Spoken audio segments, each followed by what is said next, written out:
Disclaimer: this video is for educational purposes only and does not constitute financial advice. Market crashes are unpredictable, and investing always involves risk. Always do your own research or consult a licensed financial professional before making decisions. When the market is calm, ETFs feel simple. You buy a share, it goes up or down, and everything just works. But the moment the market crashes, the inside of an ETF becomes a completely different world. A world filled with liquidity, stress-widening spreads panic sellers, and a battle between supply and demand that few investors ever think about. Today, we're going to open that black box and explain, step by step, what really happens inside an ETF when markets go into freefall.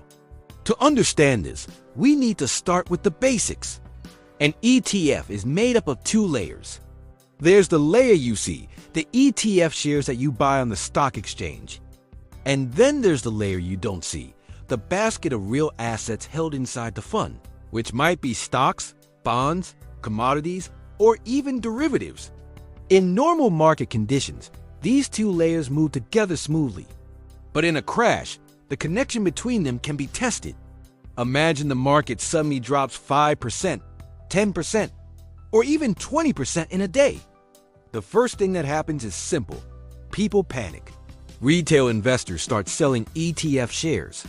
Institutional investors start unloading positions. Trading volume spikes. And the ETF, which normally sees predictable inflows and outflows, is suddenly flooded with sell orders. This is where liquidity becomes the key factor. You see, ETFs depend on the liquidity of their underlying assets. If the stocks inside the ETF are very liquid, like the companies inside the S&P 500, then even during a crash, the ETF can still function relatively smoothly.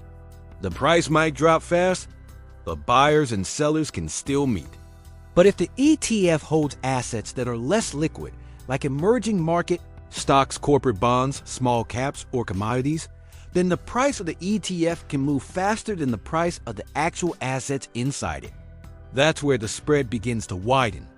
The spread is simply the difference between the price buyers are willing to pay and the price sellers are willing to accept. In calm markets, the spread might be just a cent or two.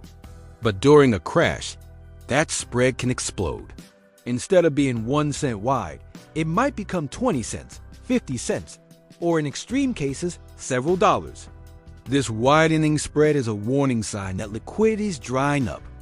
Market makers, the people who ensure there's always someone willing to buy or sell ETF shares, start pulling back because they don't want to get caught owning assets that are falling too fast. Inside the ETF, something else is happening too, something most investors never see. Authorized participants, also known as APs, are large financial institutions responsible for creating and redeeming ETF shares.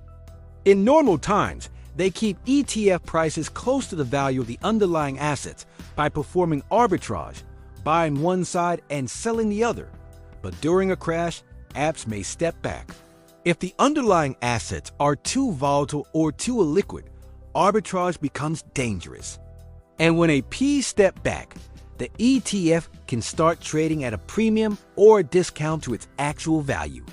This is why during extreme market stress, you might see an ETF that supposedly tracks an index suddenly drop much faster than the index itself.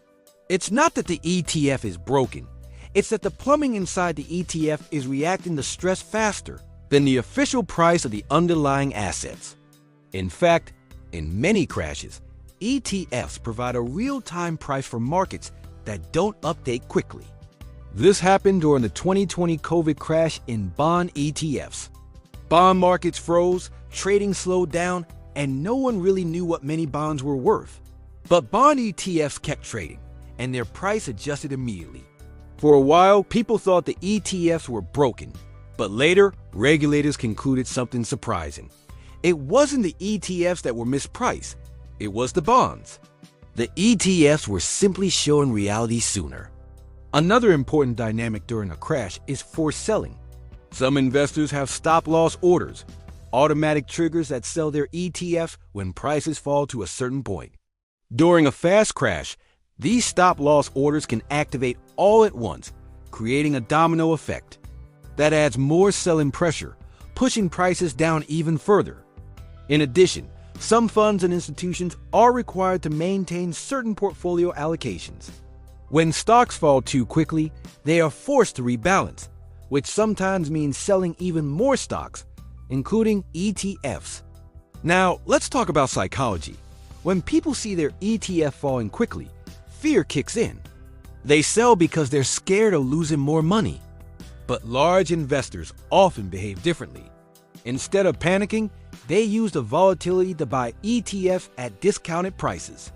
They understand that spreads widen temporarily and that premiums or discounts eventually close. In other words, while retail investors panic sell, institutional investors often bargain hunt. And finally, what happens after the crash? As markets begin to stabilize, appease return. Arbitrage resumes. Spreads shrink back to normal levels, premiums and discounts disappear. Liquidity returns to the system. The ETF ecosystem, which looked like it was falling apart, begins functioning exactly as designed. It's almost like watching a storm tear through a city. Chaos at first, but eventually everything resets. So, what can you learn from all of this? First, during a market crash, don't assume the ETF is broken just because the price moves sharply or the spread widens. These are symptoms of stress in the underlying market. Second, be very careful if you're trading during a crash. Look at spreads. Use limit orders, not market orders. Don't be the investor who sells into a temporary discount. And third, remember the long-term perspective. ETFs are built to handle extreme conditions. They've survived flash crashes, credit crises, debt downgrades, and global pandemics. The system may shake during stress, but it continues to work. Thanks for watching Money Mindset. If this video helped you understand ETF mechanics during a crash, hit like, subscribe, and turn on notifications. Comment below. Have you ever seen an ETF behave strangely during volatility? We post new videos every day to help you make smarter financial decisions.